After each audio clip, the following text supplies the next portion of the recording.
Finishing high school is the end of one chapter and the start of another. While some people leave school not knowing what they want to do with their lives, some have their entire future mapped out, know exactly what they want, and know how they plan on getting it. Many people will go on to achieve their goals, but some people's lives may take a totally different path than the one they had planned. The young woman we will be talking about today had her whole life ahead of her, until one fateful May evening when she went missing, never to be seen again. Let's uncover the unsolved disappearance of Cleashindra Hall. Hello and welcome to the 48th episode of Uncover True Crime Podcast. My name is Stephanie and each week we uncover a different unsolved true crime case ranging from missing persons, unsolved murders, Jane and John Does, and suspicious deaths. You can listen to the podcast on Stitcher, Spotify, Apple Podcasts, and other podcast streaming apps, as well as on YouTube by searching Uncover True Crime. You can follow the podcast on Twitter at uncover_pod, on Instagram at Uncover True Crime Pod, and you can join the Uncover True Crime discussion group on Facebook. Before we get started on today's case, I want to give you a major update that came out on a case just 48 hours before this episode is being released.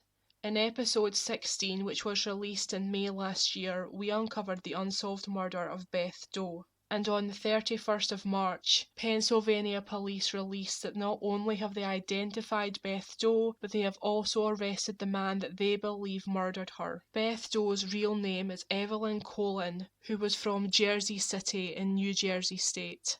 She was only 15 years old when she was murdered. Police have charged 63-year-old Louis Sierra for her murder. He is currently in custody and will be extradited to Carbon County soon so he can face these charges. The Carbon County DA's office refused to release any further information on Wednesday when the announcement was made, but did say that additional information would be released, quote, in the near future.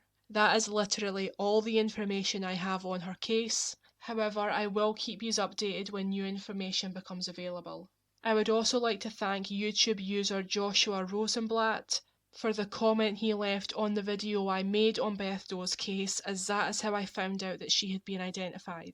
EVELYN is the first Jane Doe that I have covered who has finally been identified, and I'm so relieved that she finally has her name back, and I hope that in the coming months she will also receive justice. And as I said, I will of course keep you updated on any developments in her case. But without any further ado, let's uncover the unsolved disappearance of Cleashindra Hall.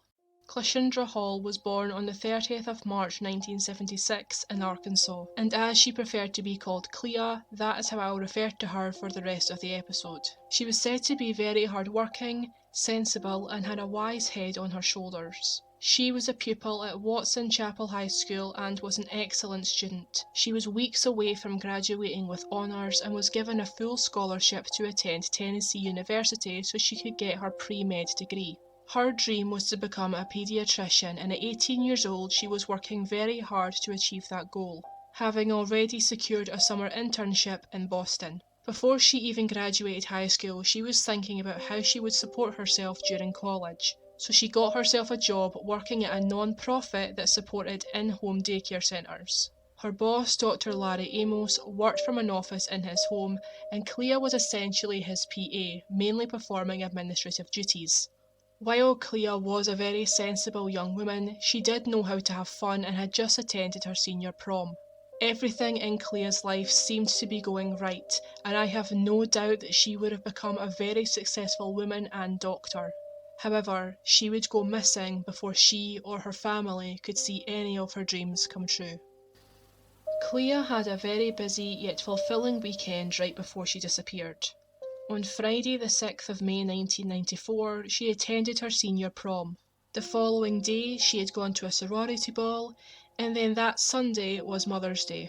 The Hall family assumed that everything would return to normal on Monday the 9th of May, and as per their normal routine, Clea's mother Laurel dropped her off at Larry Amos's house around 6 o'clock, which was located just a few blocks away from their own house in Pine Bluffs, Arkansas. Usually, Clea would call her mother from Larry's phone to tell her when she had finished her shift, and then her mum would come back and drive her home. That evening, Clea called her mum around 8 p.m. to ask if anyone had tried to call her, and Laurel confirmed that they hadn't. Clea told her mother that she wasn't quite finished her work yet, but would call her when she was ready to be picked up, and the call ended. Laurel sat by the phone waiting for her daughter's call, but at some time during the evening she fell asleep. Laurel remained asleep on the couch until her husband and Clea's father, Willie, woke her up when he returned from work at 1:45 the next morning, which is when Laurel realised that Clea had never called them back to pick her up. Flustered, she called Dr. Amos, who told her that Clea had left in a car around 8:30. Although this would have been out of character for Clea, Laurel told NBC, quote, "I'm thinking, okay, she's never done this before, but she's a teenager and she's 18, about to graduate, so maybe she's decided that she's going to flex her independent muscles," unquote. She stayed up all night waiting for Clea to walk through the door, expecting to get her into trouble when she came home, but anger turned into fear when Clea never walked through the door. In the morning, Laurel called the police, but they told her that she would have to wait 24 hours before filing a missing persons report. I'm sure that people who regularly consume true crime content have heard this line dozens of times, and while I can't speak for individual police department policies back in 1994, I can categorically tell you now that you do not have to wait any length of time before reporting someone as a missing person. This rule applies to most countries, so if you are ever encouraged to wait a day or so before reporting someone as a missing person, do not listen to them. Be a total Karen, ask to speak to their supervisor, do whatever you have to do to get that report filed. As someone who has had to report more than one person missing on several occasions and has actually had a family member of mine go missing, who thankfully was found, I feel very strongly about this, and it really saddens me to know that some people still believe this myth. You do not have to wait any length of time, you do not have to be that person's next of kin, you don't even have to be the last person known to see them. If you don't know where someone is and you have concerns for their welfare, you can report them as missing. Anyway, thank you for attending my TED Talk. Let's get back to Clea's case. When her younger brother went to school that day, he searched the corridors for her, hoping that she had just been too scared to return home after staying out all night, but he couldn't find her. He kept asking the office if she had registered that day until they relented and confirmed that she hadn't. Laurel and Willie were finally able to report their daughter as missing, and that's when the so-called investigation into her disappearance began. It took the police a few days to actually investigate Clea's case, as they thought she was just being a rebellious teenager, despite the fact that anyone who knew her could have told them that that was just not who she was. The whole family did not sit on their hands though, and they started putting up missing persons posters all around Pine Bluffs, Arkansas. When police did start looking into her case, they spoke to her fellow classmates and friends, but no one admitted to seeing Clea, and it took them 2 weeks to search Dr. Amos's office. Laurel Hall has expressed frustration over how long this took, and while I can totally understand and appreciate this frustration, I can kind of understand how that happened. I don't know if police applied for a warrant to search the home, but I don't think they would have been given one due to the lack of evidence, and they couldn't just rock up to the house and ask to go inside, as Dr. Amos left the day after Clea went missing to go on a business trip to Texas. When he returned and police were able to look inside the property, there were no signs of foul play, which is hardly surprising. Larry Amos's story stayed the same, but one of Clea's colleagues had a different account of what happened that night. She said that Larry had offered Clea a lift home, but she had said no and told one of her co-workers that she was going to walk home instead, which was very unusual for her as her parents always picked her up from work. There is doubt over whether Clea actually intended to walk home though. Some believe that the co-worker simply misheard her, or that perhaps she didn't want anyone to see who was actually picking her up, so had arranged for them to meet her away from the front of the home. But in any event, it didn't quite line up with the account given by Dr. Amos. The more the police learned about Clea, the more they were convinced that she didn't simply run off. This was a young woman with a very bright future ahead of her, and who by all counts had never done anything like this before, so they started to suspect that she had met with foul play. They theorised that someone had indeed picked her up, and whoever it was responsible for her disappearance, but they were never able to identify the car that she had gotten into that night, and there were no witnesses that saw her after she left Dr. Amos's house.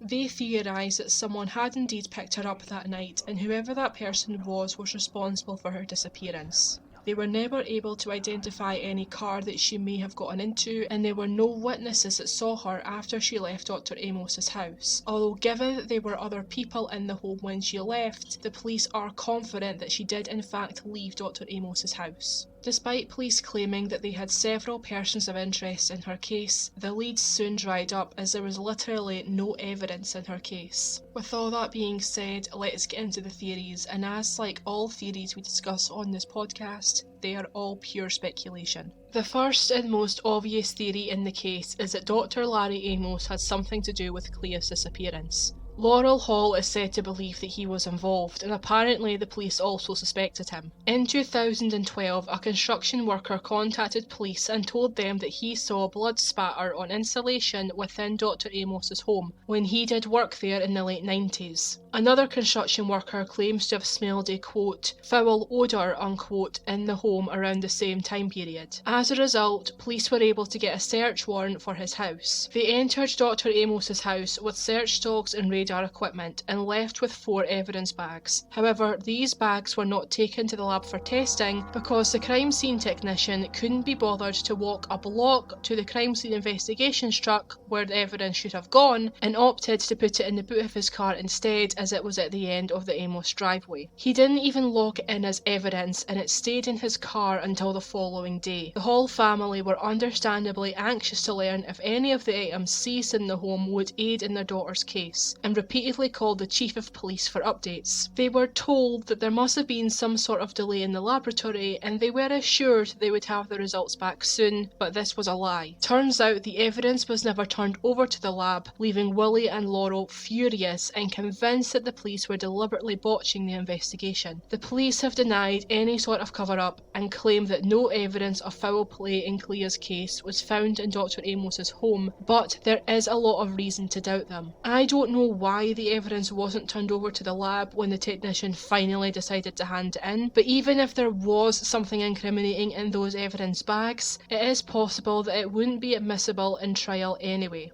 The defence could have argued that there was possible cross-contamination, that the chain of custody rules were broken, or that the evidence had been planted there. And it's very possible that the police knew this, so chose to tell the Halls that nothing was found, because if they had told them that significant evidence was found on those items, such as Clea's hair or DNA, they would then have to admit that they had lost the only real evidence in her case. I want to make it clear that I have no evidence saying that something was found on the items seized in Dr. Amos's house, but I also don't trust the police's word either, given that they had already lied to the Hall family once. As I mentioned earlier, some of Larry Amos's employees saw Clea leaving that night, but only Larry claims to have actually seen her getting into a car, although I couldn't find a description of this car. Having other employees in his house would give him a solid alibi, but I can understand why people might be hesitant to dob in their employee to the police, scared that they could lose their jobs and their livelihood.